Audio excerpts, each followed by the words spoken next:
di pembinaan kakak pada tahun ini. Bersyukur banget ternyata si teman-teman masih bisa menyempatkan waktu untuk mengikuti kakak pada hari ini, pembinaan kakak pada hari ini.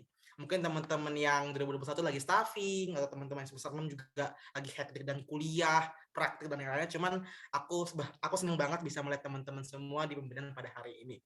Nah, sebelum kita memulai pembinaan pada hari ini, aku harap teman-teman bisa mengganti format nama yang telah diberikan lewat Zoom, yaitu nama kakak underscore kakak atau PKK underscore nama. Jadi kalau misalkan aku Andreas underscore PKK underscore salah, nama kakakku Kakashi Hatake underscore PKK underscore Andreas Bungaran gitu. Nah teman-teman, aku ingin menanyakan terkait dengan beberapa pertanyaan dengan kakak dan teman-teman sebelum kita mulai ibadah ini. Yang pertama adalah, apakah kalian pernah ngacangin PKK kalau PKK lagi nanya di grup nih, kita mau kakak kapan gitu? Ada nggak yang pernah ngacangin nih? Aku pengen tanya ke AKK nih, coba siapa sini AKK? Ya AKK sini siapa? Oh Theo. Pernah nggak Theo kamu ngacangin PKK kalau PKK ngajak kakak gitu di grup chat gitu, atau misalkan di grup WA gitu? Gimana Theo? Sejauh ini seingatku belum sih Bang. Belum Belum pernah. ya. Paling balas agak lama aja sih Bang pernah. PKK-nya siapa Theo? Bang Kristo Bang. Bener nggak Kristo kalau misalkan si Theo sering fast respon dan gak pernah ngacangin kamu? Benar-benar lamanya dia juga paling lamanya 2 jam itu masih bisa lah dianggap cepat gitu kan. Masih cepat itu. Oke, thank you. Lanjut nih. Siapa nih? Oke, aku pengen tanya untuk Jakob deh. Jakob, pernah nggak Jakob kacangin PKK kalau PKK lagi nanya, kita mau kakak kapan nih? Gitu di grup. Pernah nggak Jakob? Kalau aku sih Bang, biasanya kalau misalnya lagi hari libur, slow rest banget. Kadang ketiduran gitu, bisa sampai ngeresponnya baru kayak 3 jam, 5 jam gitu. Tuh Bang Dio, sorry ya. Oke deh. Oke, atas kejujurannya ya. Oke, thank you Jakob dan juga Theo yang mau sharing.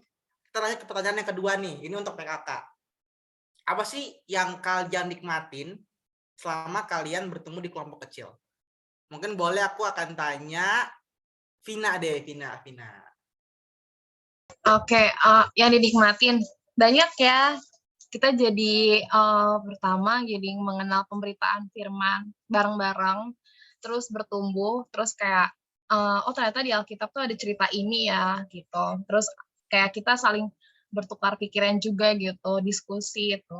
Terus selain itu bisa membangun relasi juga gitu sama teman seiman, gitu, walaupun AKK. Gitu. Oke, thank you Vina. Terakhir nih aku mau tanya siapa nih yang belum nih? Oh, Beatrice. Apa sih Beatrice yang kamu nikmatin selama kamu bertemu di kelompok kecil? Kalau gue sih menikmati apa ya, adanya rasa saling ingin mendorong satu sama lain untuk bertumbuh dan gimana rasanya kalau di kakak tuh kayak ngerasa apa ya, safe place gitu loh untuk bertumbuh dan jadi lebih baik. Oke deh, thank you atas jawabannya. Berarti kalian semua ini ya mempunyai banyak manfaat untuk bertemu bersama kelompok kecil. Nah teman-teman, sebelum aku mulai ibadah ini, aku harap teman-teman juga bisa mencari tempat yang paling nyaman untuk beribadah, untuk bisa firman Tuhan tanpa terganggu oleh banyak gangguan teman-teman. Oke, nah sebelum kita mulai ibadah ini, aku ingin mengajak teman-teman semua untuk menyanyikan salah satu lagu sekolah minggu yang terkenal, yaitu Yesus Pokok. Dari lagu ini aku sadar bahwa jika kita tinggal di dalam Tuhan, maka kita akan berbuah. Dan untuk menjadi berbuah, kita tidak bisa berbuah sendiri, tapi juga harus berbuah bersama-sama dengan teman-teman seiman kita. Dan inilah menurutku esensi dari kelompok kecil, di mana kita saling mengasihi, mencintai sesama kita dan Tuhan. Kita akan berbuah bersama-sama dan kita akan menjadi pribadi-pribadi murid Kristus yang lebih baik untuk kedepannya. Mari kita bersama-sama teman-teman kita nyanyikan lagu Yesus Pokok.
Bapak, terima kasih atas setiap berkat Tuhan pada hari ini. Bersyukur kami semua bisa berkumpul untuk bisa mengikuti pembinaan kelompok kecil pada hari ini, Bapak, di tengah kesibukan kami, Bapak. Tuhan yang pimpin, Tuhan yang pelihara dalam setiap kegiatan ibadah kami pada hari ini, supaya tetap bisa memuliakan nama Tuhan dan semua berjalan dengan baik, Bapak. Tolong kerja dalam setiap pelayan-pelayan dan juga dalam setiap alunan lagu dan juga sharing juga firman dari Bang Riko juga bisa memuliakan nama Tuhan dan banyak orang-orang yang terpanggil Bapak untuk bisa melayani Tuhan lebih lagi dan bisa bertumbuh untuk menjadi kelompok kecil yang lebih baik untuk kedepannya Bapak. Karena pimpin kami dalam pembinaan kami pada hari ini Bapak, kami mengucap syukur. Haleluya. Amin. Oke teman-teman, dalam menjalani kelompok kecil, kita seringkali mengalami masalah dan tantangan, seperti susah mencari waktu untuk kakak, terlalu sibuk dalam kegiatan masing-masing, tidak ada semangat untuk memulai kakak, hubungan tidak baik antara sama kakak, dan masih banyak lagi. Teman-teman, sungguhnya dalam bertumbuh dan berbuah dalam kelompok kecil, kita tidak bisa berjalan sendiri. Kita perlu Tuhan untuk berjalan bersama kita. Percaya bahwa Tuhan akan tetap memelihara kelompok kecil di tengah-tengah pergumulan dan masalah kelompok kita masing-masing. Tuhan, kami butuhkan sentuhan tangan-Mu, kami tak dapat menjalani sendiri, dan kami perlu Kau Tuhan. Mari teman-teman kita nyanyikan lagu ini.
kepada Bang Riko, dipersilahkan.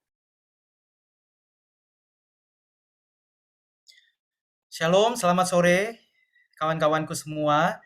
Sebelum kita membaca dan membahas firman Tuhan, mari kita merendahkan diri di hadapan Tuhan. Kita berdoa ya. Bapa Surgawi, kami sangat bersyukur ya Tuhan kalau di dalam kesempatan-kesempatan ibadah dan persekutuan seperti ini, kami selalu diingatkan bahwa sesuatu yang kami butuhkan dalam hidup ini hanyalah Tuhan. Walaupun seringkali kami heran Tuhan, bahwa ada masa-masa dalam kehidupan kami nggak membutuhkan Tuhan.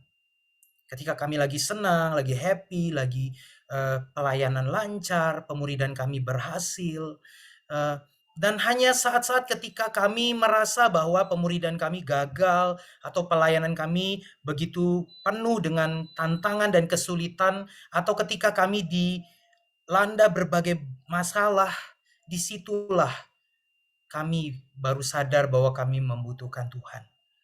Tuhan, ampuni kami kalau seringkali cinta kami kepadamu lebih bersifat oportunis. Kami merasa bahwa kami mengasihi Engkau, kami mau melayani Engkau hanya pada saat senangnya Tuhan. Tolong kami Tuhan untuk melihat akan kehidupan kami sebagai satu persembahan yang utuh dan total, baik kami sebagai PKK maupun kami sebagai AKK. Hidup kami sepenuhnya adalah milik-Mu. Pakailah hidup kami Tuhan. Dan biarlah firman-Mu pada sore malam hari ini boleh menolong, menguatkan kami, memberikan dasar bagi kami berpijak, sehingga pemuridan kami boleh menjadi pemuridan yang solid dan berkenan di hadapan Tuhan.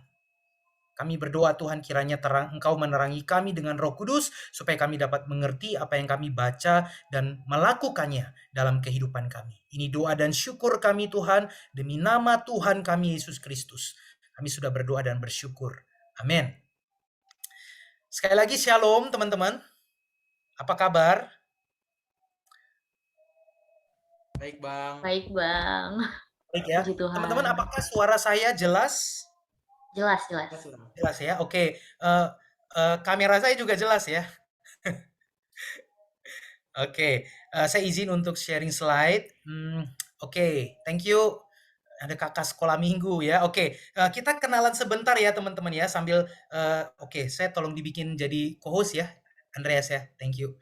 Ya, saya boleh kenal teman-teman yang PKK dulu deh. Ya, saya mau kenalan teman-teman yang PKK boleh raise hand, yang open cam boleh tunjuk tangan. Siapa aja, mode gallery ya sebentar ya. Oke, halo PKK, Eleonor, halo Claudio, halo nih Vina, kakak gerobak lucu juga ya. Pasti gerombolan Batak nih ya. Kristo Immanuel, wah namanya bagus sekali ya. Halo, Raya namanya siapa ya? Raya, apanya kakaknya atau nama saya? Kakaknya, kakak PK. Kakak PK ya. Namamu sendiri Raya ya? Iya. Oke, nama yang unik ya. Oke, ya nama saya Riko, teman-teman. Berarti yang lain, oke Sharon, thank you Sharon, Andreas. Oke, berarti yang lain semuanya AKK ya? AKK ya, oke, sip. Ya kita kenalan singkat teman-teman. Saya Riko, saya alumni Fakultas Hukum UKI. Saya menyelesaikan studi teologi di STTRI. Saya bersyukur kalau sejak di kampus tuh ya, saya ditangkap sama yang namanya Holong Pasaribu tuh. Mukanya preman tapi hatinya malaikat, teman-teman. Waktu dia datang, saya pikir dia mau malak saya, teman-teman. Karena mukanya sangar banget. Nggak taunya dia ngajak saya ketemuan. Riko, saya dengar kamu suka musik.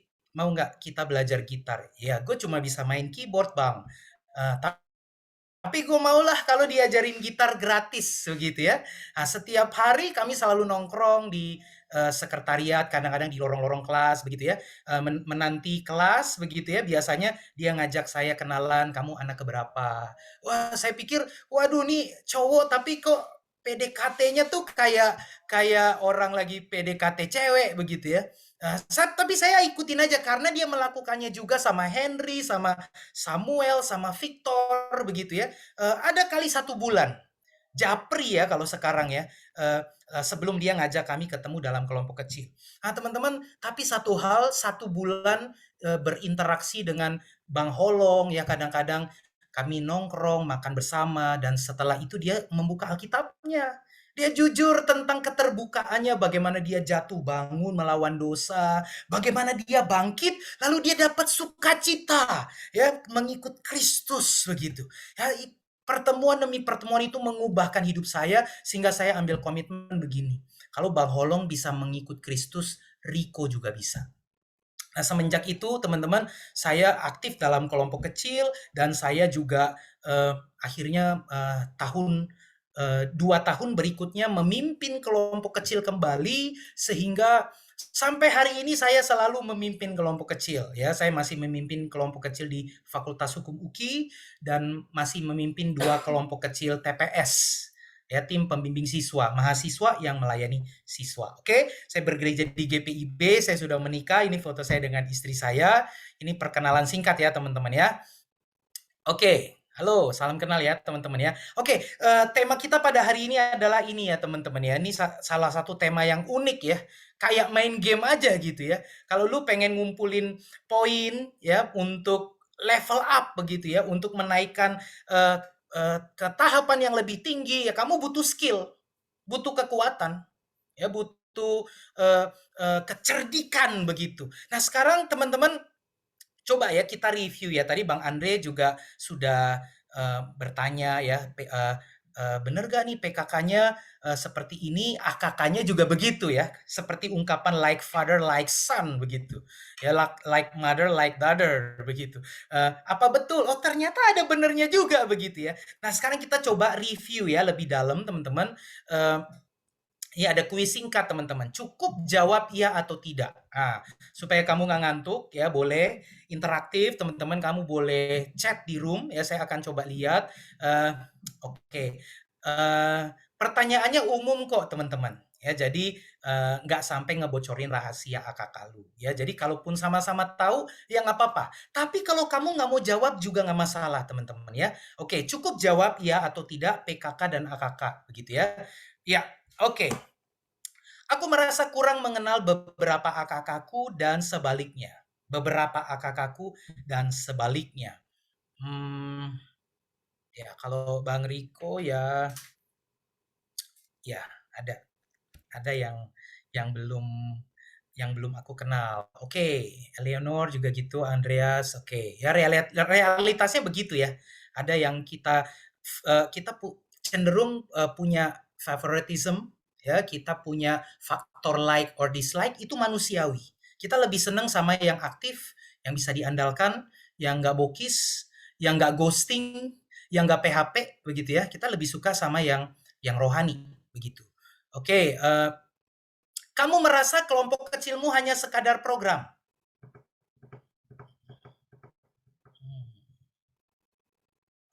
Tidak. Good. Kadang. Jawabannya cuma ya atau tidak. Oke, thank you Vina, thank you. Ya, tidak. Oke, good. Kalaupun ada pertemuan, terasa banget itu hanya formalitas. Oke. Enggak. Ya, oke. Berarti kamu memimpin dengan hati. Ya, kamu memimpin dengan intentional. Ya, dengan kesengajaan. Karena kadang pas kakak suka gibah, ayo. Ini kakaknya Andre nih ya. Oke. Tidak. Iya, oke, ternyata ada juga yang iya ya.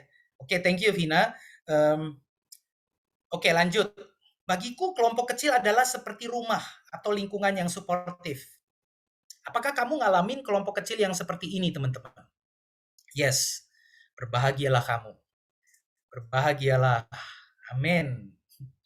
Oke, good. Aku tidak menyukai 1-2 orang anggota kakakku. Iya, oke. Ya mungkin kamu nggak suka karakternya, kamu nggak suka cara dia jawab kamu, begitu ya. Oke, ada yang tidak. Oke ya, bagus ya. Bahagianya kakak kamu kalau punya PKK seperti kamu ya. Oke. Aku sering merasa cemas menjelang kakak. Nah, maksud pertanyaan itu gini, besok kakak lagi, belum persiapan, belum milih lagu, besok gue belum latihan gitar atau gue belum kontak mereka, udah seminggu nggak ada kontak begitu. Ya, satu hilang soalnya. Maksudnya apa tuh? Satu anggota hilang maksudnya, bro? Iya bang, satu hilang. Jadi kalau jadi kayak nggak baca sama sekali. Terus kalau kita ingin kakak, saya tag maksudnya saya tag ini gimana. Cuma dia nggak baca ya udah kayak votingnya udah kalah ini gitu. Iya. Ya aku ngerti sih yang kamu rasakan sih. Ya mungkin ya orang bilang butuh berjuang lagi, tapi mungkin udah diperjuangkan begitu ya, sehingga kadang-kadang kita setiap kali mau kakak kita deg-degan nih. Apalagi kalau orang yang AKK yang bermasalah itu bilang, oke bang, gue bisa datang. Nah, saya pernah punya AKK yang cenderung agnostik gitu ya. Jadi kalau PA tuh pasti debat banget, pasti selalu debat. Semua apa yang firman Tuhan katakan tentang Allah yang adil, yang kasih, itu semuanya mentah buat dia gitu. Jadi gue merasa cemas tuh menjelang kelompok kecil. Aku kebingungan bagaimana merangkul AKK yang nggak disiplin dan tidak kooperatif. Oke, saya lanjutin aja ya, karena waktu. Aku merasa nggak nyaman untuk menceritakan tentang hidupku dalam pertemuan kakak. Nah, coba jawab. Ya nggak? Kalau ada AKK-nya di sini, ya oke, ada yang tidak oke ya. Tapi ada juga ya yang merasa nggak nyaman, ya belum punya trust, ya merasa kakak belum home begitu, ya. Oke, nanti kita akan pelajari ya bagaimana kita mengatasi itu. Kakak daring membosankan. Yang terakhir pertanyaan, grup WhatsApp kami sepi sekali. Kakak sering nggak responsif. Nah, mungkin kamu mengalami semuanya ini. Kalau kamu tidak mengalaminya atau kamu mengalaminya, tetap kamu membutuhkan tema ini. Level up. Kamu butuh sekali untuk meningkatkan. Kenapa teman-teman? Sebelum kita membaca ini Roma 12 ayat 4 sampai 5, teman-teman, saya ingin mengatakan ya, yang namanya memuridkan itu banyak sekali tantangan. Jadi kalau kamu bisa mengatasi tantangan hari ini, besok masih ada tantangan yang lain. Sehingga perlu sekali kamu meningkatkan skill kamu, pemahaman, visi dipertajam, ya, dan kualifikasi sebagai seorang leader bagi AKK. Dan sebagai AKK, kamu juga perlu untuk melatih hati yang teachable, available, yang faithful. Ya, kita bilangnya FAT, ya. F, faithful, A, available, T for teachable. Kita perlu sekali punya ini teman-teman supaya pemuridan itu efektif. Nah, sekarang kita melihat Roma 12 ayat 4 sampai 5. Boleh minta Arinta baca untuk kita? Silakan, Dek. Sebab sama seperti pada satu tubuh kita mempunyai banyak anggota, tapi tidak semua anggota itu mempunyai tugas yang sama. Demikian juga kita, walaupun banyak, adalah satu tubuh di dalam Kristus. Tetapi kita masing-masing adalah anggota yang seorang terhadap yang lain. Oke, ya kita lewatin ini dulu teman-teman. Satu kali saya membaca satu artikel ini teman-teman di seniorpastorscentral.com. Nah, judul artikelnya itu provokatif banget teman-teman. Karena penulisnya ngomong begini teman-teman. Small groups are things that trick us into believing we're serious about making disciples. The problem is 90% of small groups never produce one single disciple. Ever. Jadi kelompok-kelompok kecil yang kita punya ini sekarang itu bisa menipu kita. Seolah-olah kita sedang serius dalam memuridkan. Masalahnya, 90% kelompok kecil tidak pernah menghasilkan murid sama sekali. Ya, jadi teman-teman, saya nggak ingin membuat kamu jadi down begitu ya. Enak aja, gue sungguh-sungguh kok dalam mengerjakan pemuridan, kok dibilang nggak serius, atau saya seolah-olah punya ilusi ya bahwa saya sedang memuridkan begitu. Tapi setelah saya lihat sih memang artikel ini cukup ini ya, cukup ini yang tadi saya baca nih teman-teman. cukup provokatif. Kita kira kita sudah memuridkan, padahal enggak.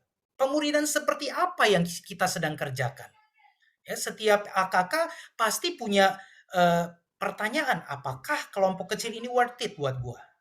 Gua buang waktu, pikiran, tenaga, perasaan. Kadang-kadang gua mesti mengorbankan yang lain cuma untuk kakak. PKK gue bisa dipercaya nggak?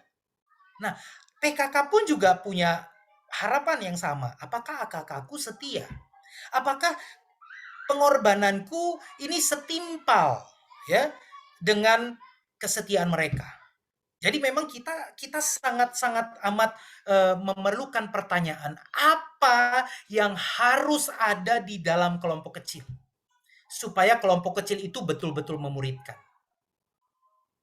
Karena banyak sekali kelompok kecil tapi isinya cuma sharing, mabar, nobar, atau fobar, foto-foto bareng begitu ya. Banyak sekali kelompok kecil yang cuma JJS begitu ya. Tapi nggak memuridkan, nggak menumbuhkan sama sekali. Nah, teman-teman, di Roma 12 ayat 4 sampai 5 ini memperlihatkan ilustrasi tubuh. Banyak anggota, tapi nggak semua anggota itu punya tugas yang sama.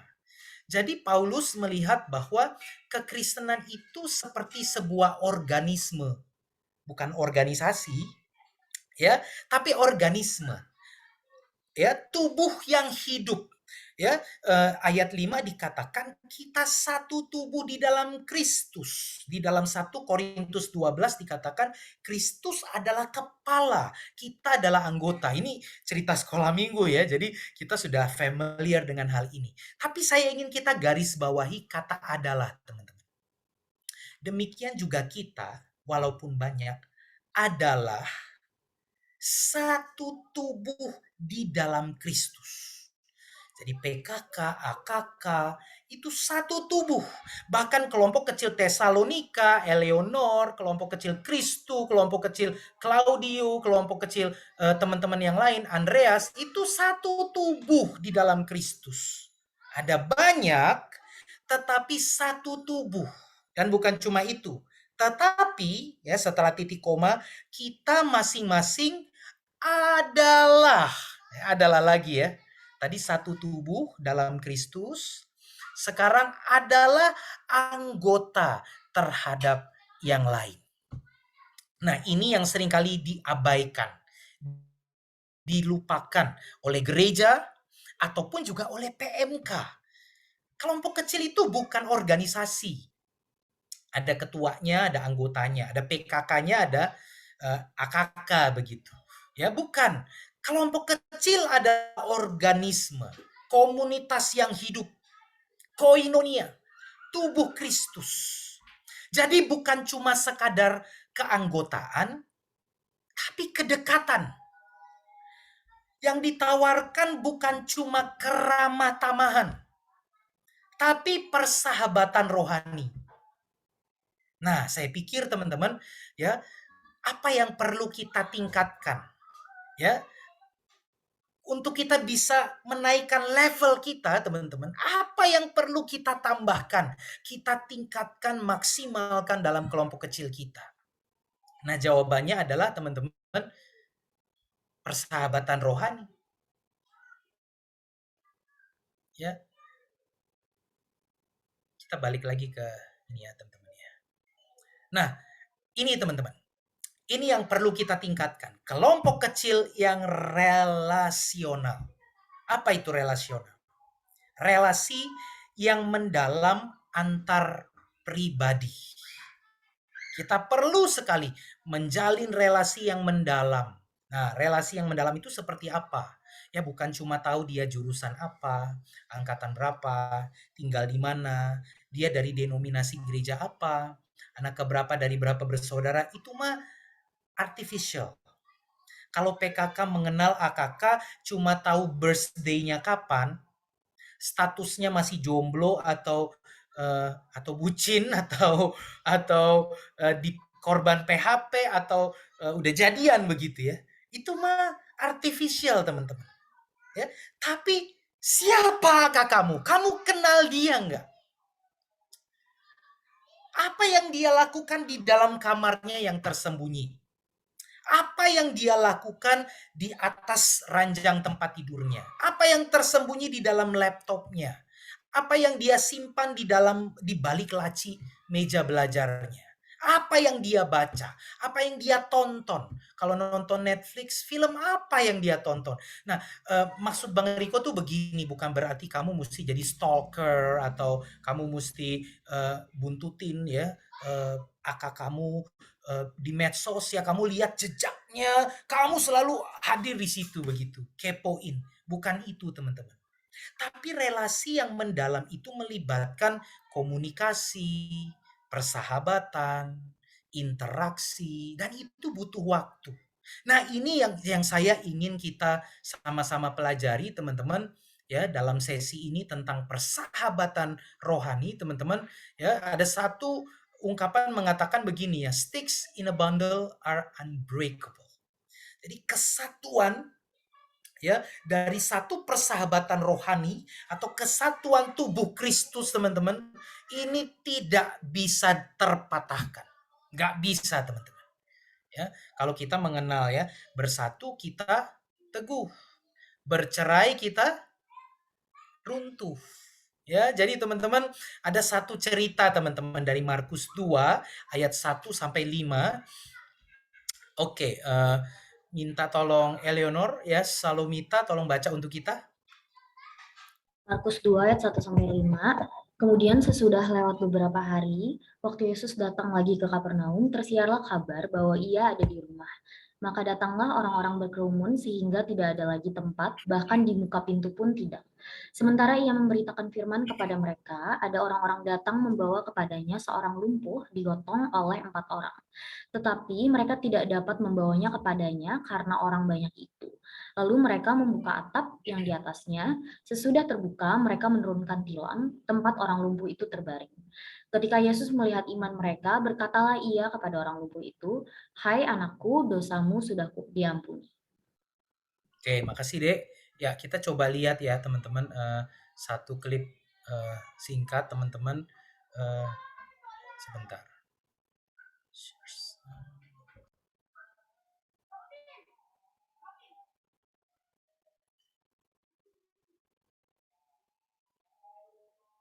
Oke.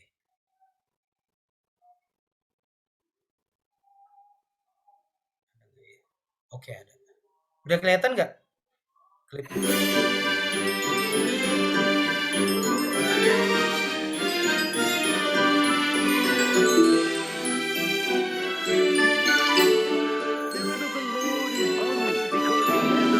Me to proclaim good news to the poor. He has sent me to proclaim freedom to the prisoners and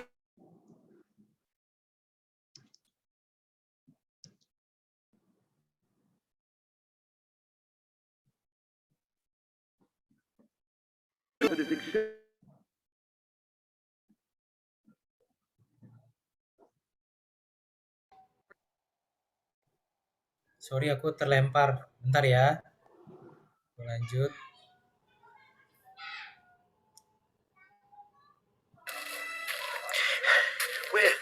We're late. Don't you complain. I mean, you're the one who kept stopping for lunch and morning tea and rest breaks and dessert and...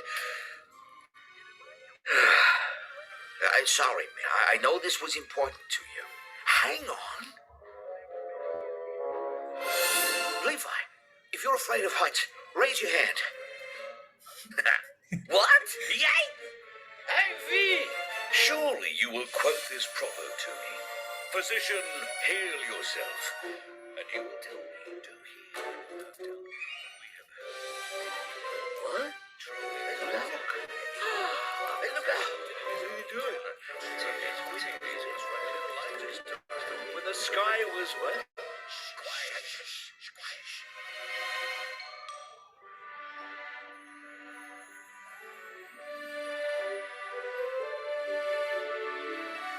Friend, your sins are forgiven.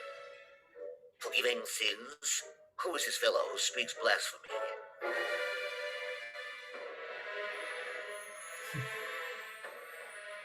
Which is easier to say? Your sins are forgiven, or to say, get up and walk? Get up, take your mat, and go home.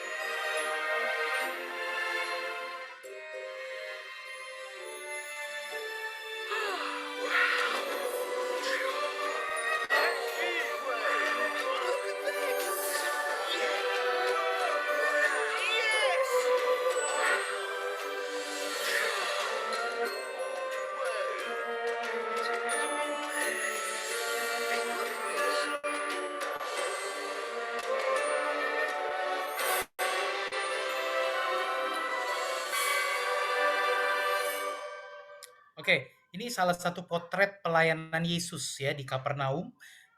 Orang-orang sudah memenuhi rumah, Yesus sudah mengajar, Yesus sudah dipenuhi atau dikelilingi oleh banyak orang. Sayangnya ada yang terlambat datang, yaitu si lumpuh dengan 4 orang kawannya. Jelas mereka nggak bisa ketemu Yesus. Datang sendiri saja si lumpuh ini nggak bisa, apalagi dengan membawa 4 orang yang menggotong. Ya, sudah penuh, tetapi mereka tidak putus asa. Kita melihat mereka melakukan hal yang unik. Ya, para roof breakers ini mereka melubangi atap dan akhirnya menurunkan si lumpuh.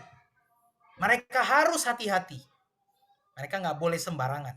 Sebab kalau jatuh ceritanya bisa jadi lain ya begitu ya. Jadi memang ini satu usaha yang luar biasa. Entah siapa yang mengusulkan, kalau kita melihat di klip ini ya, ada yang mengusulkan kalau kita nggak bisa tembus secara horizontal, kenapa nggak jalan vertikal? Ah, gila loh. Udahlah, kita udah telat. Besoklah kita datang kemari lagi. Jangan telat supaya kita bisa ketemu Yesus. Ya, nggak apa-apa ya bro. Kita balik lagi ya. Si lumpuh pasti akan mengatakan oke. Tetapi ide yang out of the box itu ya, yang akhirnya membuat si lumpuh ini akhirnya bisa berjumpa dengan Yesus. Teman-teman, ketika Yesus melihat iman mereka, unik ya cerita ini ya. Ketika Yesus melihat iman keempat orang itu, teman-teman, barulah dia berkata apa kepada si lumpuh? Dosamu sudah diampuni. Luar biasa ya. Memang memicu konflik akhirnya. Siapa dia? Kenapa dia berani mengampuni dosa orang? Setelah Yesus berdebat dengan orang-orang Farisi, akhirnya mengatakan apa? Bangunlah, angkat tilammu dan berjalanlah. Nah, teman-teman, kita boleh interaksi lagi teman-teman ya. Ya, menurut teman-teman, para roof breakers ini, orang-orang sahabat yang mengusung si lumpuh ini, itu orang-orang yang seperti apa, teman-teman? Kamu bisa melukiskan, menyimpulkan mereka itu orang-orang seperti apa, teman-teman? Si lumpuh ini, teman-teman.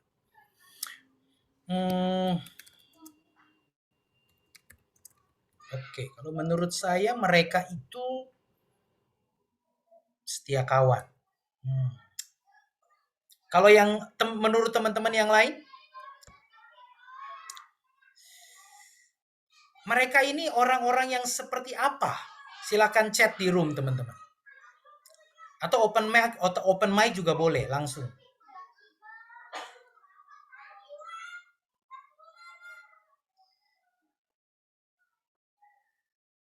Out of the box, ya. Nggak biasa begitu ya. Nyeleneh, ya. Tapi Yesus suka. Bahkan Yesus melihat iman mereka, bukan iman si lumpuh loh teman-teman. Aneh ya, tapi iman sahabat-sahabatnya. Nekat tapi keren. Iya benar ya.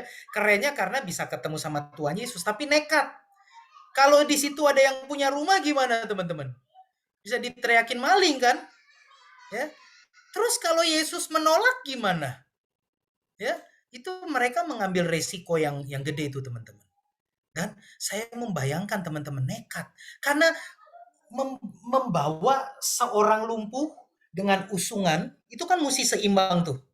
Kita kalau baca Alkitab, kita kehilangan tuh detail-detail yang ini ya. Padahal kita anak hukum, kita mesti bisa berimajinasi, kita mesti bisa membayangkan. Nanti kalau ada kasus, kita harus sudah membayangkan dengan detail di TKP itu seperti apa. Naikin, habis itu ngebongkar. Habis ngebongkar mesti turunin, harus jaga keseimbangannya. Ya, jangan sampai ambruk atapnya. Kalau ambruk lalu menimpa kepala Yesus, pasti ceritanya beda kan ya. Ya, dan akhirnya mereka harus tepat juga posisinya. Diturunkan sehingga harus sampai di depan mukanya Tuhan Yesus. Nekat. Nekat banget bro, bener, tapi keren.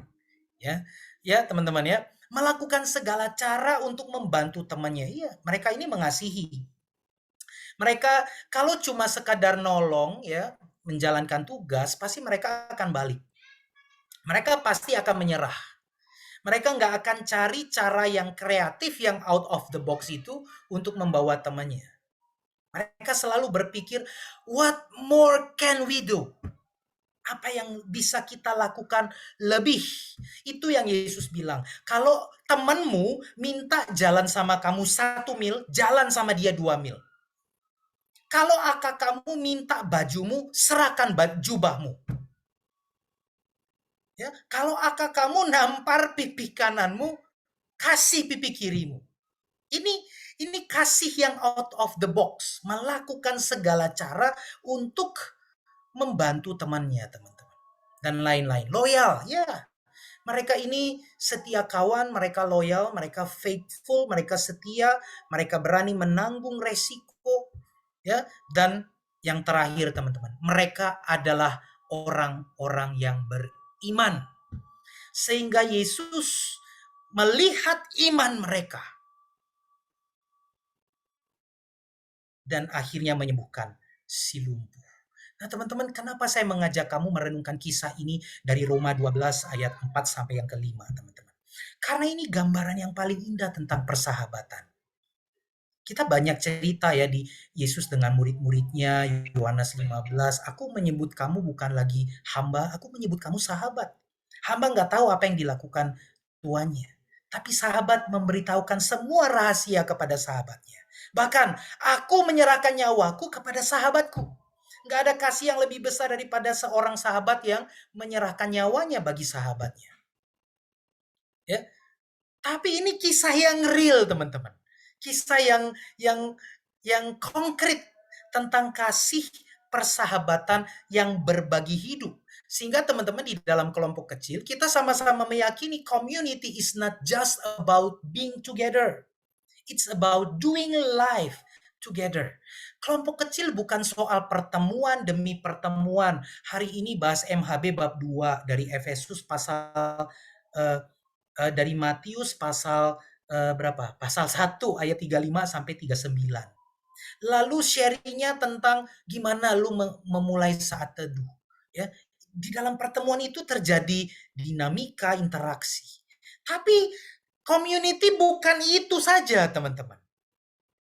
Di luar kelompok kecil, tetap community. Tetap kau sahabatku, kau saudaraku. Tetap aku abangmu, kamu adikku. Ya. Jadi teman-teman, bukan cuma sekedar bersama-sama, tetapi doing life together. Ya, ada relasi yang mendalam.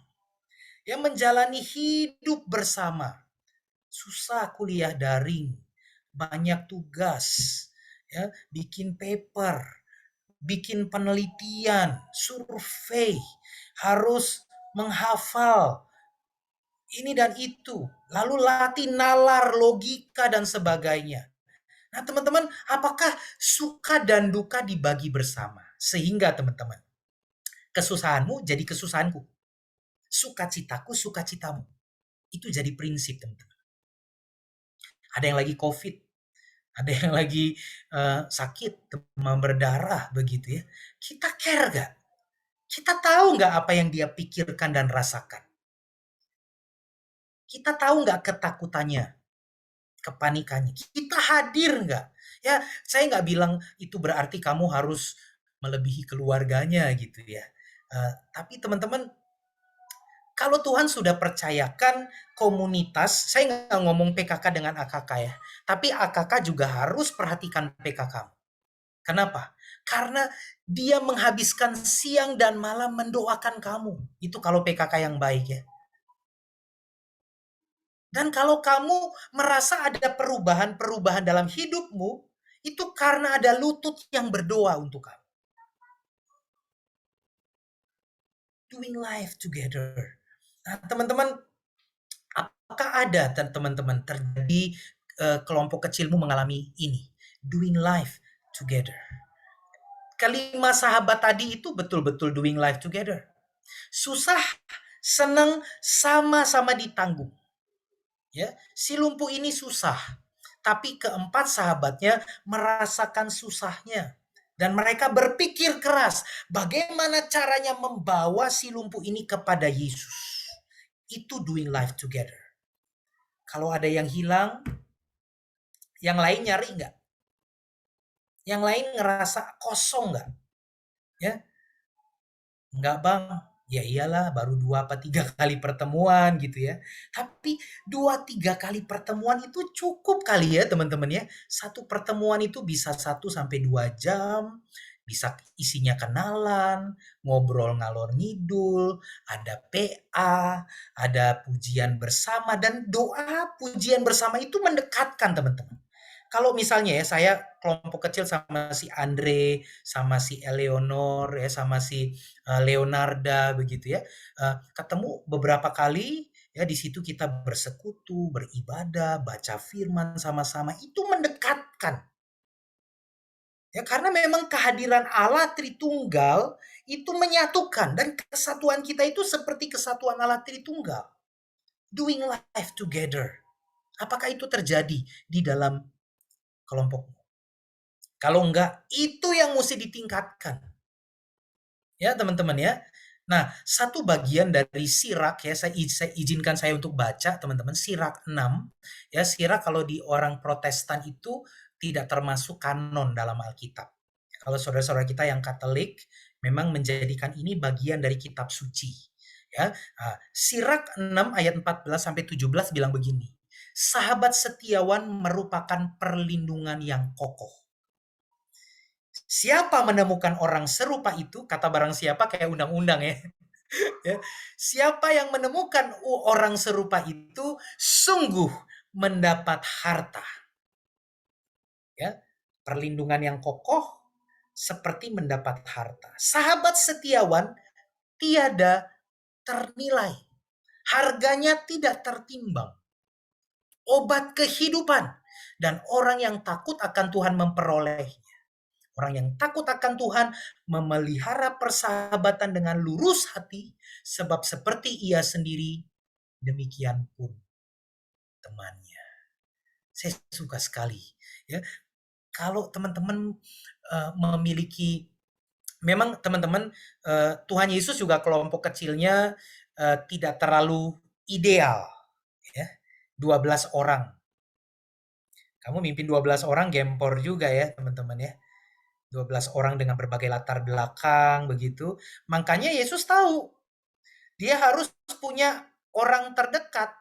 Makanya dia punya 3 orang yang kemana-mana selalu dibawa.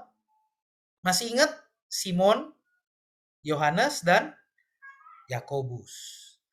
Ya, dia ketemu sama Musa, sama Elia di sebelah kiri dan kanan. 3 orang ini yang dibawa. Dia membangkitkan anak dari Yairus, yang lain disuruh tinggal. Ya, dia bawa 3 orang ini. Di Getsemani, ketika dia berdoa sampai keringatnya itu seperti titik-titik darah begitu ya. Dengan ketakutan dia bilang, ya Bapa, jauhkan cawan ini daripadaku. Tapi bukan kehendakku, melainkan kehendakmu yang jadi. Dia ngomong, hatiku sakit sekali. Seperti rasanya mau mati. Tuhan kita ngomong begitu. Dia cuma ngomong sama 3 orang teman-teman. Sayang ya, sahabat setiawannya ini justru yang namanya Simon itu yang menyangkali dia 3 kali. Ya, nggak setiawan ini si sahabat-sahabat. Tapi memang saya meyakini ya, karena Roh Kudus belum dicurahkan waktu itu. Dan memang pencurahan Roh Kudus itu perlu ya untuk membuat orang-orang Yahudi itu punya konsep mesianis yang tepat. Bukan untuk mengusir penjajah Roma, tapi untuk melawan kuasa kegelapan yang sudah membelenggu kita dan menebus kita bagi Allah dengan kematiannya. Roh Kudus mesti dicurahkan kepada Petrus supaya ia bisa akhirnya melihat Yesus dengan benar. Nah, teman-teman, kamu punya nggak sahabat setiawan dalam kelompok kecil? Saya menyarankan ya, kalau kamu adalah orang yang introvert, yang sedikit teman, ya biasanya orang introvert itu temannya sedikit tapi awet. Kalau yang extrovert, ya semuanya itu seperti kayak close friend atau casual friend, ya. Tapi orang yang introvert itu punya biasanya ya, saya nggak mengkotak-kotakan orang, punya orang-orang yang best friend begitu. Nah, kamu paling enak sih jadikan akak kamu ya best friend ya kalau saya bilang ya. Karena kesempatan untuk mengenal, untuk trust, untuk berbagi hidup, menginvestasi waktu kita, hidup kita kepada mereka itu besar sekali. Ya, jadikan PK kamu sahabatmu. Jadikan teman kelompok kecilmu adalah sahabat. Kenapa?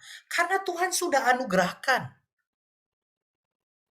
Memang butuh waktu ya, teman-teman, kalau kita lanjut lebih ini ya, aplikasinya di dalam kelompok kecil kita, teman-teman. Pemuridan itu harus didasarkan pada persahabatan. Menjalani hidup bersama, doing life together. Jadi bukan cuma sekadar PA.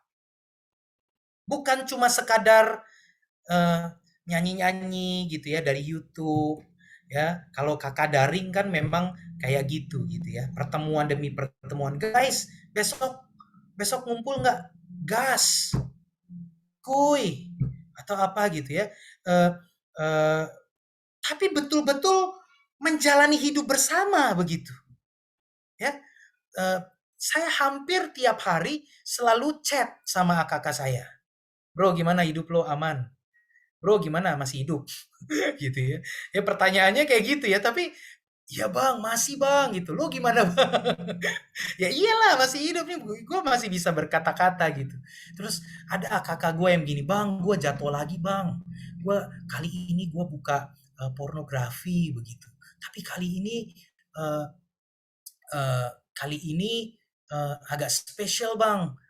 Kenapa kok bisa spesial? Ya gue melakukannya justru ketika gue habis ibadah gitu. Terus spesialnya apa? Ya pokoknya tiba-tiba dia cerita. Nah itu apa ya? Omongan-omongan yang mungkin di kelompok kecil nggak ada. Karena nggak bisa seleluasa itu begitu ya. Nah tapi kalaupun dia bisa membagikan persoalannya dalam kelompok kecil, ya itu juga bagus.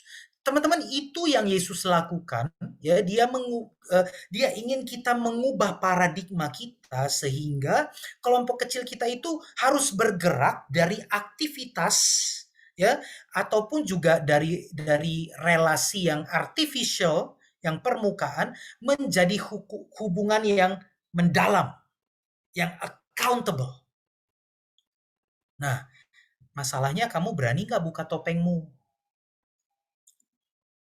Ya, berani nggak dia tahu kebobrokanmu, kemalasanmu, dia tahu kedengkian hatimu begitu. Ya saya sampai hari ini saya terus belajar gitu ya, gimana saya udah usia 40, lalu adik-adik saya itu masih usianya mungkin 20-an tahun juga belum ya. Ya belum 20 tahun, masih 19, 20, 21 begitu, masih mahasiswa. Gimana caranya saya tetap accountable begitu kepada mereka tanpa membuat mereka down begitu. Ya artinya saya tetap harus cerita tuh kapan saya iri dengan dengan rekan sepelayanan, kapan saya dengki dengan staf perkantas yang lain begitu ya, karena pelayanannya dia tuh lebih lebih apa ya, lebih excellent dari gua, ya. Khotbahnya jauh lebih bagus begitu, ya. Kapan gua ngerasa bahwa gua tuh nggak layak gitu untuk memuridkan mereka karena baru aja gua mungkin berpikir sesuatu yang mungkin jahat begitu. Nah, ketika itu dibuka teman-teman ya kepada mereka, tapi tetap butuh hikmat ya. Ya kalau kita ingin membukakan sesuatu jangan sampai nanti mereka jadi tidak ready, tidak siap begitu ya. Ceritakan juga bagaimana kita bangkit dari itu ya, bagaimana firman menuntun kita, bagaimana kita bertobat dari kejatuhan kita begitu. Nah, itu hubungan yang mendalam dan accountable. Nah, kelompok kecil kita, kelompok kecil di FHUI itu harus begitu. Itu kalau mau level up. Bukan kelompok kecil biasa, ya. Tetapi kelompok kecil yang betul-betul menikmati persahabatan rohani. Teman-teman. Makanya pelayanan dalam kelompok kecil kita itu mesti bergerak, mesti bergeser ya dalam satu buku Disciple Shift ya, pergeseran-pergeseran dalam pemuridan itu ini dikarang oleh Jim Putman sama Bobby Harrington ya. Kalau kamu punya uang lebih boleh tuh ya pesan ya, penerbitnya Katalis, bagus sekali. Ini buku wajib bagi para PKK begitu. Harus bergerak dari public ministry ke personal ministry.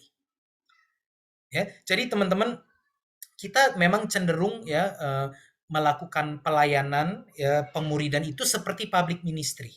Walaupun ini tidak terhindari ya. Pertemuan pertama, kedua, ketiga sampai 7 kali pertemuan kemungkinan inisiatif masih di PKK. PKK punya program planning, ya PKK punya arahan ya 4 komponen KK, tahu kan ya? Ya, pujian, penyembahan, persekutuan, pengutusan itu mau diisi apa? PKK tuh yang ngatur. IO-nya adalah PKK. Tapi saya menyarankan setelah pertemuan ke-6, ke-7, teman-teman, mulai libatkan mereka. Dan teman-teman harus mulai bergerak, bukan lagi public ministry di mana PKK satu-satunya narasumber, PKK satu-satunya pemimpin, PKK satu-satunya jawaban. Ya, teman-teman harus bergerak menjadi personal ministry. Sehingga teman-teman relasinya begini, teman-teman. Ada mentor atau pembimbing, ya, ada anggota, tapi anggota dianggap sebagai rekan bertumbuh.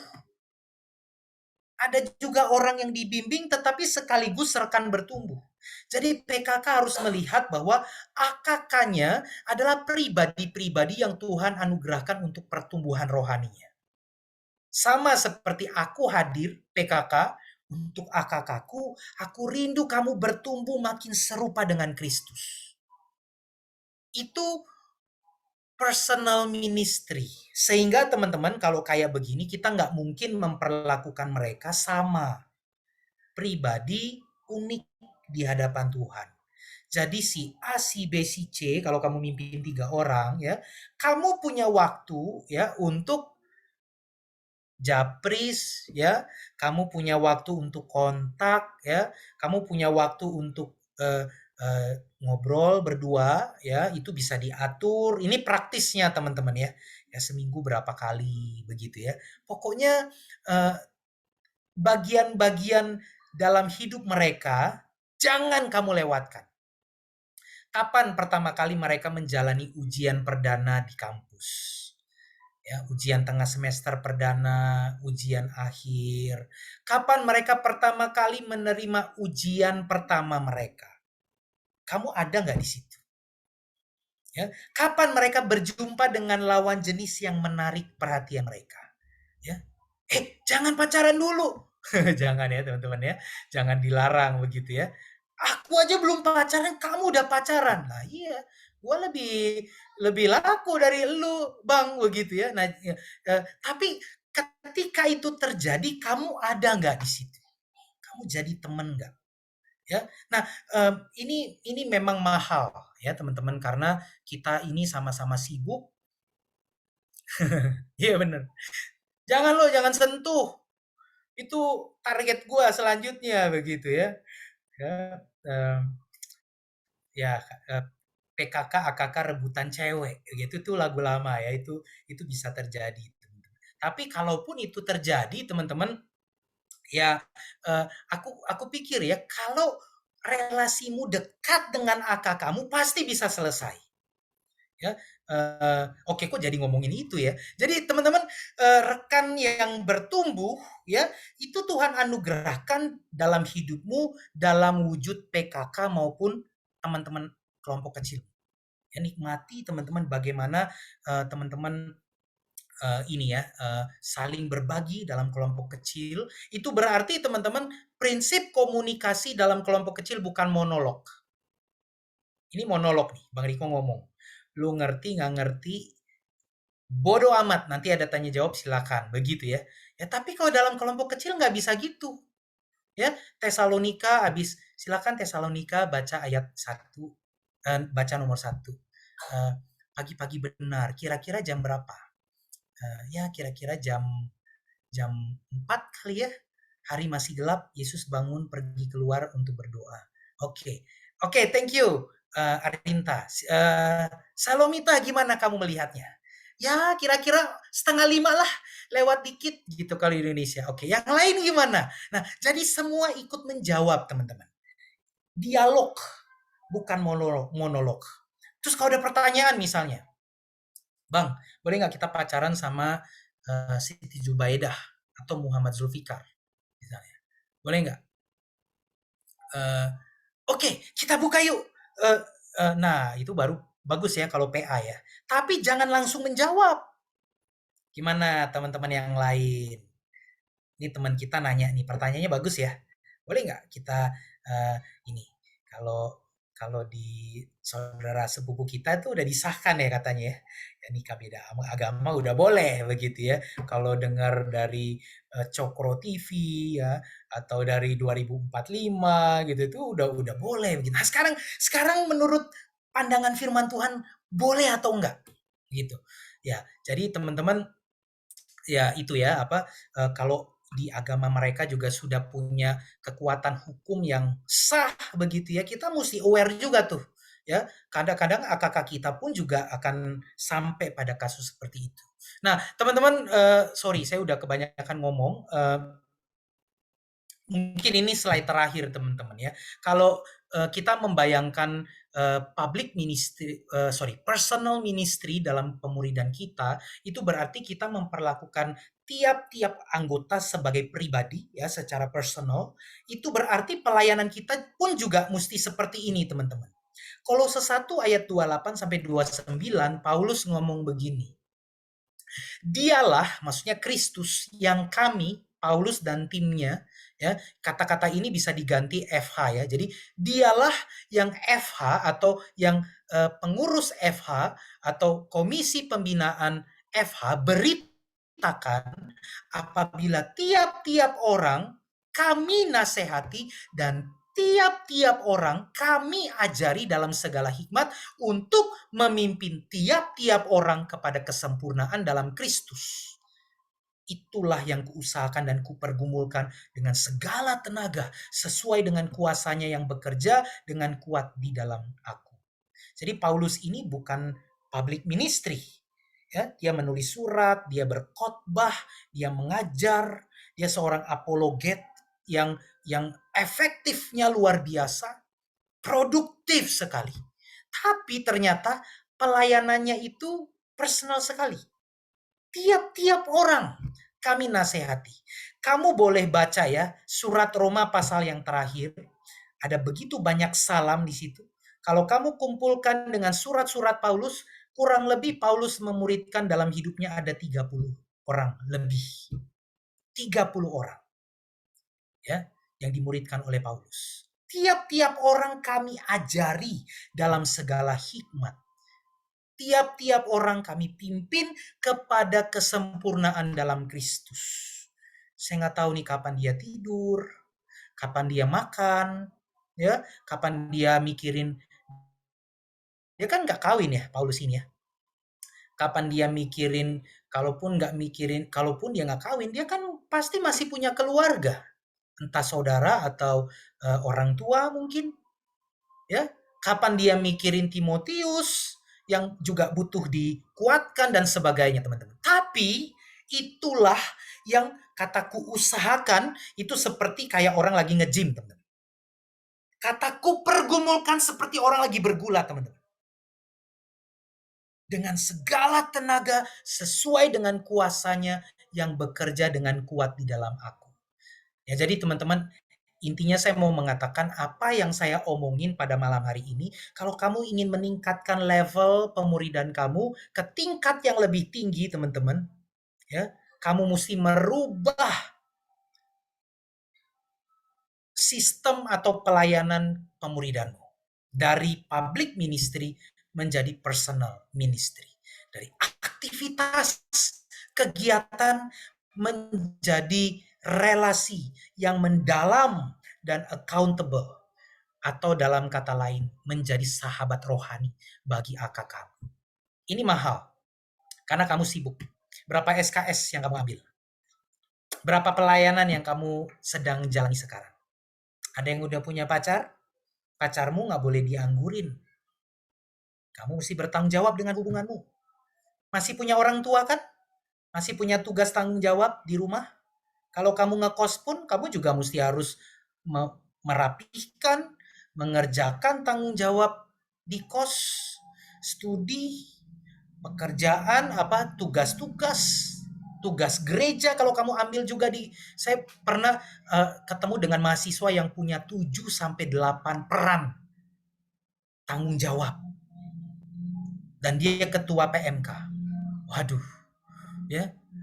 Nah, tetapi menarik teman-teman, ketika kita bergumul dengan segala tenaga untuk memimpin tiap-tiap orang ini kepada kesempurnaan dalam Kristus, kuasanya dengan kuat bekerja dalam diri kita. Jadi Tuhan tidak pernah meninggalkan kamu bekerja seorang diri. Tuhan gak pernah gabut ya guys ya. Dia kasih kamu kerjaan, dia juga bekerja untuk kamu bisa menyelesaikan pekerjaan. Dia memberikan anugerah. Dia memberikan kemauan dalam diri AKK kamu. Entah kenapa teman-teman. Kalau anggota kelompok kecil yang paling sulit sekalipun, ternyata justru itulah yang paling setia, yang paling loyal, yang paling faithful sampai pada akhirnya. Kalau bukan kuasa Tuhan, teman-teman, mustahil kita bisa melakukannya. Oke, teman-teman, mungkin saya akhiri di sini. Mungkin ada beberapa slide begitu, tapi nanti kamu bisa baca ya. Nanti saya titip sama Andre untuk dibagikan kepada teman-teman. Oke, nah mungkin kalau ada yang ingin bertanya, berdiskusi, atau ingin menambahkan atau memperjelas apa yang saya bagikan juga boleh, teman-teman. Silakan Andreas, boleh pandu, bro. Oke Bang, thank you Bang. Jadi ada beberapa pertanyaan Bang yang udah diberikan Bang di slide. Aku akan share screen dulu. Oke Bang, untuk mungkin pertanyaan pertama Bang. Bagaimana jika aku sebagai AKK mau sekali untuk bersekutu dalam KK, tapi PKK dan TKK sepertinya sudah tidak excited dulu untuk menjawab di grup aja, harus diingatkan. Mungkin boleh Bang untuk dijawab Bang. Oke. Ya, makasih Andre. Makasih untuk pertanyaannya, bagus sekali teman-teman. Oke, Bang Riko lupa ya bahwa dalam kelompok kecil itu yang sistem yang berlaku adalah kesepakatan. Ya, kelompok kecil kita seperti apa nih cara komunikasinya? Ya, jadi kalau mau ngobrol di grup, mau ngobrol langsung japri juga boleh. Ya, pokoknya berharap sih apa yang kita pikirkan, rasakan, ya kita boleh leluasa untuk sharing satu sama lain. Jadi misalnya nih, besok-besok Bang Riko berubah misalnya, kok jadi kurang perhatian, kok jadi kurang semangat lagi, tolong diingetin. Nah, teman-teman mesti bangun ya. bangun sistem pola seperti itu supaya karena gini, kadang-kadang PKK itu bisa down nggak? PKK bisa nggak setia nggak? Bisa banget teman-teman. Bisa. PKK bisa nggak se-excited seperti di awal-awal nggak? Bisa. Saya termasuk yang gitu teman-teman. Orang Jawa bilang anget-anget tai ayam. Ya kalau awal-awal semangat, ya punya adik rohani, ya diikutin, diturutin, ya kata-katanya tuh dianggap perkataanku seperti firman yang keluar dari mulut Allah. Waduh, ya kita seneng banget dihormati gitu, dihargai. Tapi setelah tahu ternyata memuridkan itu susah, nggak se-excited seperti di awal gitu. Nah, AKK boleh untuk menyampaikan pendapatnya, aspirasinya. Ya, jadi sampaikan itu dengan baik, dengan sopan. Bang, kok udah nggak semangat kayak dulu bang? Gitu. Ah ya, maksudnya apa? Ya dulu abang sering ngontak aku, ya sering perhatiin aku dong bang, aku kurang perhatian nih, gitu ya. Ya atau kak, dulu kakak sering banget tuh kirim-kirim GoFood, sekarang kok, iya kakak udah mulai cekak nih, gitu ya. Ya pokoknya sampaikan itu teman-teman. Ya, nah kalau ada masalah, nah teman-teman memang nggak excited itu bisa ada banyak faktor. Jadi kamu nggak boleh phenomenological ya ngelihat apa yang kok sikap PK kamu berubah gitu. Nah kamu mesti mencoba masuk lebih dalam. Bang, aku merasa kita sudah hampir 6 bulan jalan. Ya, tapi kayaknya kelompok kecil kita nggak semangat lagi bang. Apanya nggak semangat? Sharingnya bang. Atau PA-nya bang. Kok kita jadi kayak mau buru-buru kelar ya bang? Nah apapun itu bahas. Ya, kalau kamu nggak mau bahas di grup, ya kamu bisa japri aja. Dan PKK terbuka aja dengan kakak kamu. Ya terima aja apapun yang jadi pendapat mereka dan setelah itu bahas bersama, sepakati. Jadi intinya gini teman-teman, kelompok kecil dimulai dengan kesepakatan, ya diselesaikan atau diakhiri juga dengan kesepakatan. Nah, makanya dijalaninya pun juga di tengah-tengah itu sesuai dengan kesepakatan. Anak hukum kan? Perjanjian adalah ikatan ya bagi setiap pihak yang menjalankannya. Oke. Gitu bang soal soal pertanyaan nomor 2.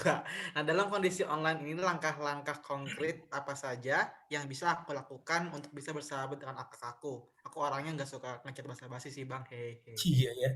Ya thank you, ini pertanyaan bagus juga ya. Makanya pertanyaan kita tuh jangan pertanyaan udah makan, udah belajar, kuliah apa hari ini, gimana diskusinya tadi, udah ngerjain tugas apa belum, kapan deadline, ya udah minum obat atau belum, ya itu mah basa-basi teman-teman. Tapi coba ganti ya dengan pertanyaan. Misalnya begini, apa yang kamu khawatirkan akhir-akhir ini? Ada nggak ketakutan kamu menjalani hari esok misalnya? Ya, khawatir untuk hari-hari yang sekarang atau ketakutan menjalani hari esok begitu. Apa cita-citamu? Kenapa? Ya, jadi kamu mencoba untuk apa ya? Untuk masuk lebih dalam pertanyaannya misalnya. Kamu suka baca buku? Buku apa yang kamu suka? Sekarang lagi baca buku apa? Ceritakan. Nah, itu pertanyaan yang mendalam ya, teman-teman ya. Jadi di kelompok kecil kita bisa pakai pertanyaan-pertanyaan mendalam yang misalnya sifatnya begini. Ceritakan tentang kamu di keluarga. Apa yang kamu suka? Apa yang tidak kamu suka di tengah-tengah keluargamu? Ya. Oke, sekarang kita sama-sama cerita tentang orang tua ya. Ya, apa yang kamu suka dari papamu? Apa yang kamu nggak suka dari dia? Mengapa kamu bisa menghormati dia? Apa yang dia lakukan? Nah, kayak gitu. Jadi pertanyaan-pertanyaan yang sifatnya mengenal diri. begitu ya. Hobi juga begitu. Tapi kira-kira apa yang, misalnya gini, kenapa kamu ngambil hukum bisnis? Apa cita-citamu? Apa yang kamu lakukan dengan jurusan itu? Ya, jadi dari situ bisa memicu banyak percakapan. Gitu ya. Jadi kalau nggak suka dengan chat basa-basi, ya teman-teman telepon aja langsung, ya. Atau ya teman-teman tanya hal-hal yang lebih mendalam begitu, ya. Oke, ini jadi monolog nih. Teman-teman kalau punya saran juga boleh ya chat ya. Cuma karena kita waktu sih ya. Silakan teman-teman juga bisa melengkapi saya. Yang berikutnya Bang, ya. Ketika dibilang menjadi terbuka sepenuhnya, aku agak susah karena sebagai PKK harus sedikit superficial jadi teladan karena kalau mau benar-benar terbuka takut kehilangan respect tersebut dari AKK. Seperti apa Bang? Betul. Saya setuju ya. Jadi memang tetap kita mesti jadi teladan dalam perkataan, dalam tingkah laku, dalam kesucian, dalam kesetiaan gitu ya. 1 Timotius 4 ayat 12. Itu harus memang. Nah, tetapi memang sifat accountable yang saya maksud tuh begini ya. Katakanlah kelompok kecil kita tidak sama seperti kelompok kecil Tuhan Yesus. Kita cuma ketemu via daring. Dibatasi layar. Yang kamu lihat cuma ya sebegini nih. Gitu. Kamu nggak tahu kan saya pakai celana apa sekarang? Saya pakai sendal jepit atau sepatu? Nggak tahu kan? Kamu tahu saya sudah mandi atau belum? Sore ini? Nggak kan? Nggak kan? Tapi AKK-nya Yesus 24 jam sama Yesus. Yesus makan, Yesus tidur, Yesus mengajar, membuat mujizat, Yesus lari dari kerumunan orang, murid-muridnya ada di situ. Ya, mungkin yang satu yang Yesus murid-muridnya tidak menyertai Yesus adalah ketika Yesus lagi mandi atau lagi pup mungkin. Tapi tidak ada hari, tidak ada waktu tanpa murid-muridnya bersama dengan Yesus. Itu accountable. Nah, maksudnya begini teman-teman, ketika kita harus menjaga keteladanan, kita bilangnya jaim ya. Kita tentu harus punya image ya, image of God begitu ya. Kita anak Allah, kita murid Tuhan, kita hamba Tuhan begitu ya. Tetapi di sisi lain kita hamba Tuhan yang rapuh, yang masih bisa jatuh. Nah, makanya kita perlu dengan jujur mengatakan ya, bahwa kemarin saya sempat jatuh. Tapi saya langsung sadar bahwa itu adalah kejatuhan. Dan kesadaran saya menolong saya untuk bangkit. Ada satu bagian firman Tuhan ya, kayak begitu teman-teman. Jadi ketika kamu terbuka, khususnya tentang dosa-dosa yang masih mengikat kamu, ya ceritakan juga bagaimana kamu bangkit. Nah, mereka akan meneladani itu. Bagaimana PKK mereka yang jatuh, mereka bangkit lagi. Dia bangkit lagi. Nah, mereka akan mengingat itu, mereka akan mengenang itu, sehingga kamu akan mendapatkan respect dari mereka. Ya. Nah, jangan sampai teman-teman ya, kalau yang kita ceritakan kepada mereka hanyalah keberhasilan, hanyalah ketahanan atau kemenangan-kemenangan iman kita begitu. Tapi kekalahan-kekalahan rohani yang real, yang relevan dengan apa yang sedang mereka alami. Misalnya begini, saya ngerti gimana mengatasi orang yang kecanduan video porno karena gue pernah ngalamin. Walaupun zaman gue tuh nggak secanggih sekarang, ya tahun 99 kuliah begitu ya, belum ada HP, ya internet juga susah begitu ya. Tapi gue juga bisa diikat sama pornografi begitu. Nah tapi sekarang gue nggak terikat lagi. Gimana caranya gue bisa menang begitu? Ya, walaupun jujur ya, orang yang sudah pernah terikat dengan pornografi, memorinya itu masih tersimpan. Sulit sekali mengatasinya. Nah, itu yang mesti diceritain. Nah, mereka akan respect sama kamu karena kamu jujur dengan keadaan.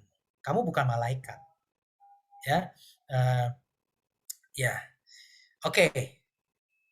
Ya, gimana Andre? Cukup atau masih ada? Ya Bang, paling ada lagi sih Bang pertanyaan Bang. Ya, oke. Lalu yang berikutnya, sebagai PKK seharusnya dapat membimbing dan membina AKK di dalam KK, sedangkan kondisi diri sedang merasa jauh dari Tuhan. Bagaimana dapat mengatasi hal ini? Oke.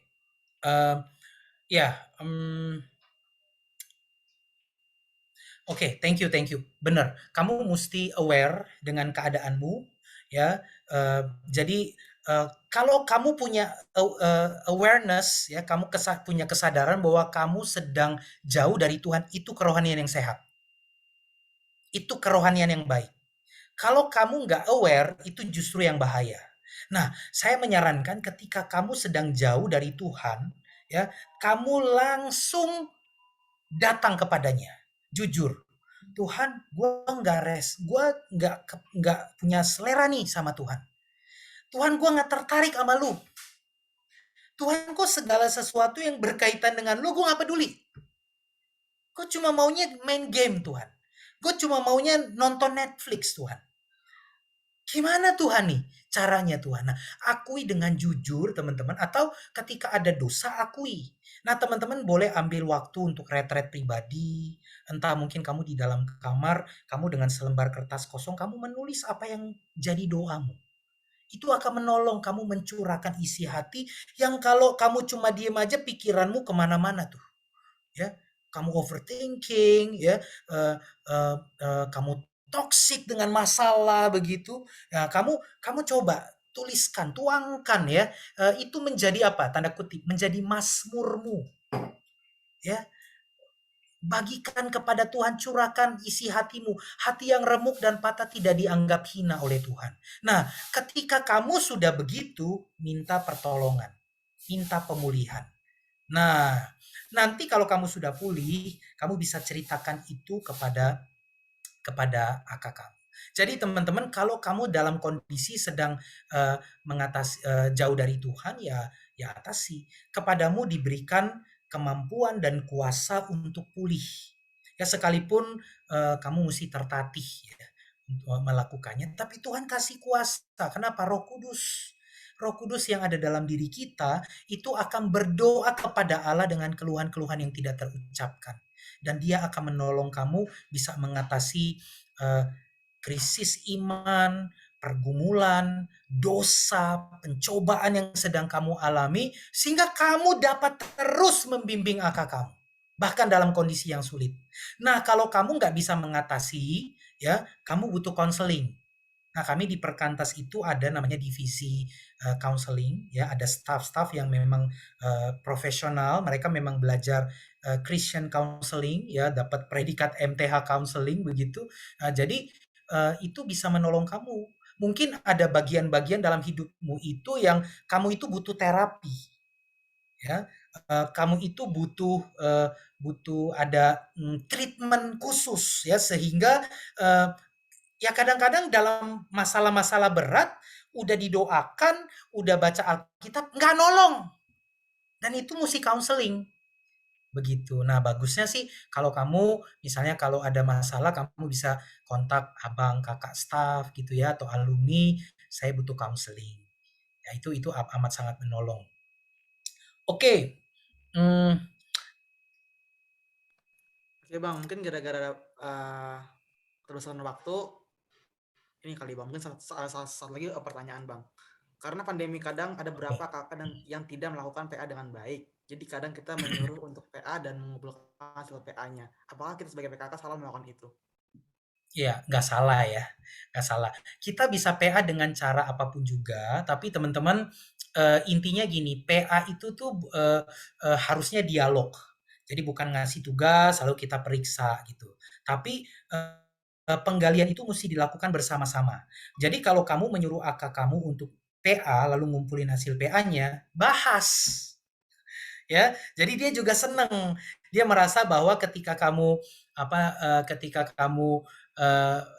membahas jawabannya, kamu menghargai dia, kamu mempertimbangkan opininya, pendapatnya, dan dia juga dapat konfirmasi. Nah, jadi boleh. Ada AKK-AKK yang karena mereka susah Zoom begitu ya, akhirnya mereka kelompok kecilnya via chat di WhatsApp. Jadi 1 jam kumpul cuma untuk PA gitu, nggak boleh buka yang lain, nggak boleh chat yang lain, cuma untuk di grup. Ya PA-nya kayak gitu. Nah, tapi itu anak-anak Papua, teman-teman. Kita di Jakarta nggak kayak gitu ya. Kita bisa nge-Zoom, bisa Google Meet, bahkan kita juga bisa video call, pakai video Facebook Messenger itu juga bisa begitu ya. Jadi ada banyak hal yang bisa kamu lakukan dalam kelompok kecil, tapi harus sifatnya dialog. Nggak boleh monolog ya. Kamu bukan dosen, nerima jawaban PA lalu kasih nilai begitu. Dan pastikan mereka melakukannya. Amin. Oke, ada pertanyaan yang banyak tadi, nanti tolong dikirimin ke Bang Riko kalau ada kesempatan. Aku nanti jawab ke Andre supaya bisa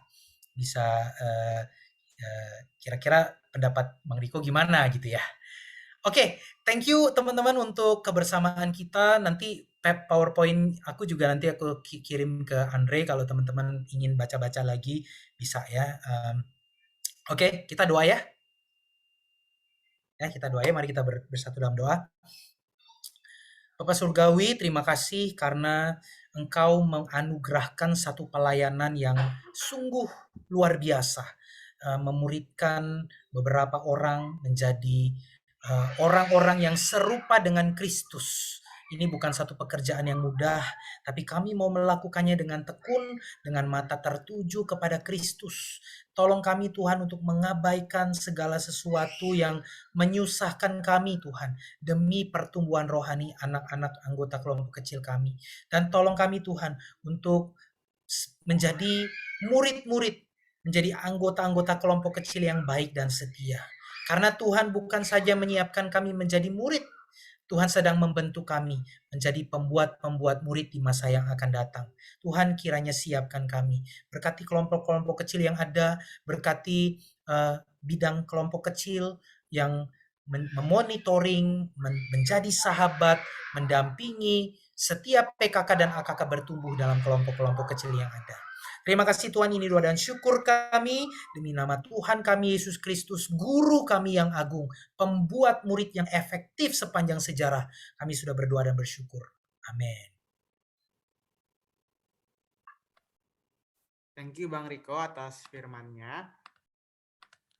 Mari teman-teman, kita memulai kelompok kecil dengan komitmen dan semangat yang baru. Mari bersama-sama kita bertumbuh di dalam Tuhan.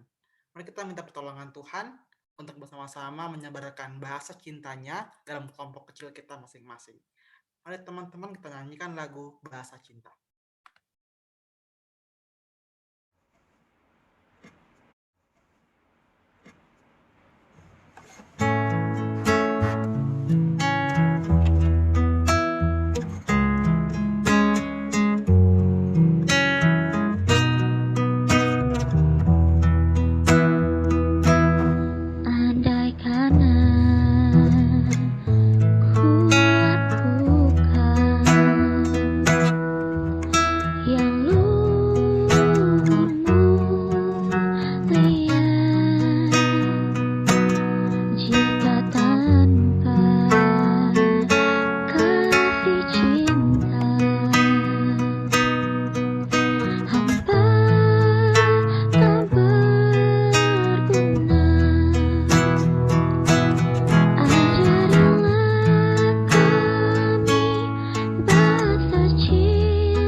silakan untuk menutup ibadah kita dalam doa.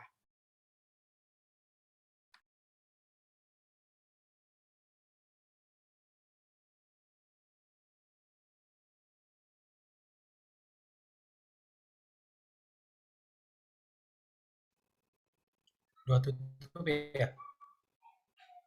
Oke, Bang. Doa tutup ya? Iya, Bang. Oke, mari kita berdoa. Teman-temanku, berdirilah teguh, jangan goyah, giatlah selalu dalam pekerjaan Tuhan, sebab kamu tahu bahwa dalam persekutuan dengan Tuhan, jerih payahmu tidak sia-sia. Bapa Surgawi, kami akan kembali dalam aktivitas kami sehari-hari, biarlah kami boleh melakukan segala yang telah kami bicarakan dan kami dengar ya Tuhan, dan biarlah kasih karunia dari Allah Bapa, persekutuan dalam Tuhan kami Yesus Kristus, kekuatan penghiburan dari Roh Kudus senantiasa menaungi kami pada hari ini, esok, dan selama-lamanya. Amin. Thank you, Tuhan berkati. Teman-teman, ibadah kita telah selesai. Aku silakan teman-teman untuk bisa mengambil waktu teduh sejenak. Waktu teduh dimulai.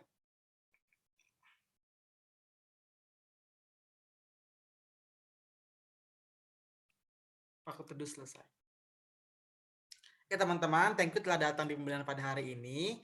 Pertama, aku ingin mengapresiasi beberapa pelayan yang telah melayani pada hari ini.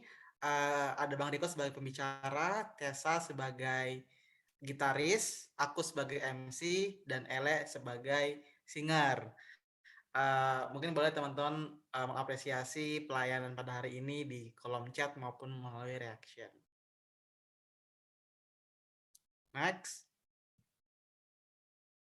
Nah, nanti berikutnya teman-teman kita akan ada komitmen. Jadi nanti dari aku, Ele, dan juga Tessa sebagai divisi kakak akan merekomen kembali teman-teman, menanyakan apakah teman-teman tetap ingin berkomitmen untuk melanjutkan menjadi PKK maupun AKK di kakak masing-masing. Dan aku harap dengan adanya pembinaan ini teman-teman bisa lebih lagi teguh dan lebih lagi bisa mendalami peran teman-teman dalam menjadi AKK maupun menjadi PKK. Jadi ditunggu chatnya dari kami semua dan semoga kelompok kecil di FHW bisa menjadi kelompok kecil yang bertemu dalam Tuhan.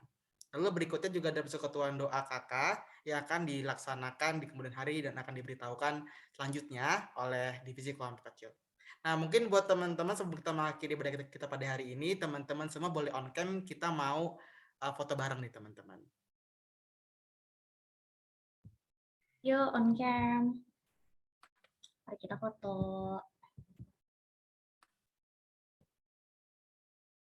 Masih ada Michael, Sharon, Beatrice, sama Kini.